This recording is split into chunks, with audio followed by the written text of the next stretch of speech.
3 ноября Государственный департамент США опубликовал видеоролик о Восточном Туркестане, концентрационных лагерях, оснащенных высокотехнологичными системами наблюдения, в которых содержатся миллионы уйгуров и других тюрков, религиозных и этнических репрессиях, разрушении сотен семей, произвольных арестах, принудительных абортах и трудовой эксплуатации сотен тысяч людей.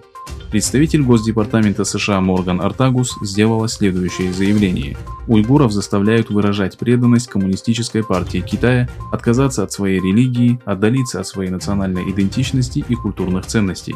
4 ноября госсекретарь США Майк Помпео раскритиковал репрессии, напомнив, что Китай, который является членом Организации Объединенных Наций, брал на себя обязательство соблюдения прав человека и основных свобод. Кроме этого, Международная комиссия по свободе вероисповедания опубликовала ежегодный отчет о ситуации со свободой религии в различных странах. С 2019 года условия свободы вероисповедания в Китае стремительно ухудшились. Китайское правительство использует технологии распознавания лиц и искусственный интеллект для слежки за этническими группами. Китай – это полицейское государство, отмечается в докладе.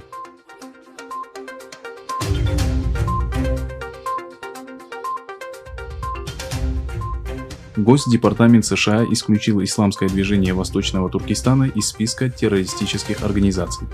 В Министерстве иностранных дел Китая этот шаг раскритиковали, подчеркнув, что он показывает двойные стандарты американских властей.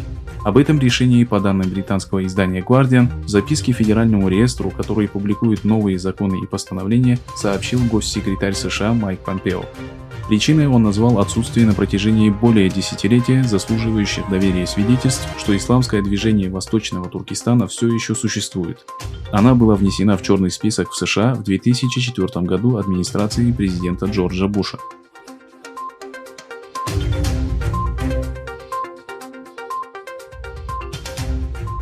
Лидеры институтов Евросоюза и ряда европейских стран поздравили Джозефа Байдена с победой на президентских выборах в США.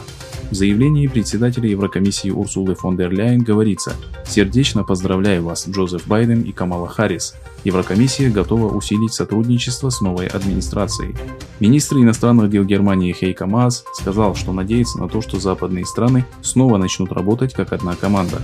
Премьер-министр Великобритании Борис Джонсон заявил: «США – наш важнейший союзник, и я с нетерпением жду возможности начать совместную работу в приоритетных для нас сферах, таких как изменение климата, торговля и безопасность». Президент Франции Эммануэль Макрон написал в своем твиттере: «Американцы избрали своего президента. Нам предстоит немало сделать для того, чтобы решить существующие проблемы. Давайте действовать вместе». Байдена также поздравил и премьер-министр Греции. В свою очередь, премьер-министр Словении Янис Янса призвал к осторожности в отношении результатов выборов.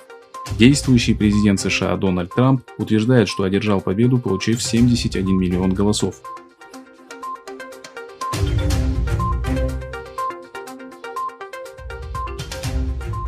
Первый вице-президент Ирана Исхак Джихангири призвал Джо Байдена, победившего на президентских выборах в США, вернуться к условиям ядерной сделки. После выборов в США эпоха Дональда Трампа и его провоенной команды закончилась, написал Джихангири в Твиттер. Выход из международных экологических конвенций, санкции против Ирана и расизм были характерными чертами политики Трампа, отметил он. В Иране не забудут дефицит лекарств и экономические проблемы из-за санкций США и убийства командующего спецподразделением Эль-Кудс в составе иранского корпуса стражей исламской революции Касыма Сулеймани, сказал вице-президент. «Надеюсь, что деструктивная политика США изменится. США будут соблюдать законы, вернуться к международным соглашениям и проявят уважение к народам», добавил он.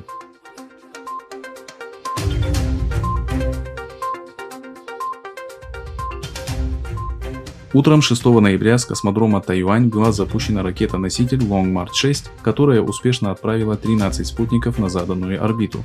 Один из этих 13 спутников – это первый в мире испытательный спутник 6G, сообщает GIZ China. Основная цель этого спутника – дистанционное зондирование Земли. Сферы, на которых он сосредоточен – это городское строительство, мониторинг стихийных бедствий в сельском и лесном хозяйстве и другие отрасли, которым требуются аналогичные услуги. В то же время он будет тестировать работоспособность экспериментальной технологии на терагерцовой частоте. GIZ China отмечает, что это одна из ключевых технологий мобильной связи 6-го поколения в мире.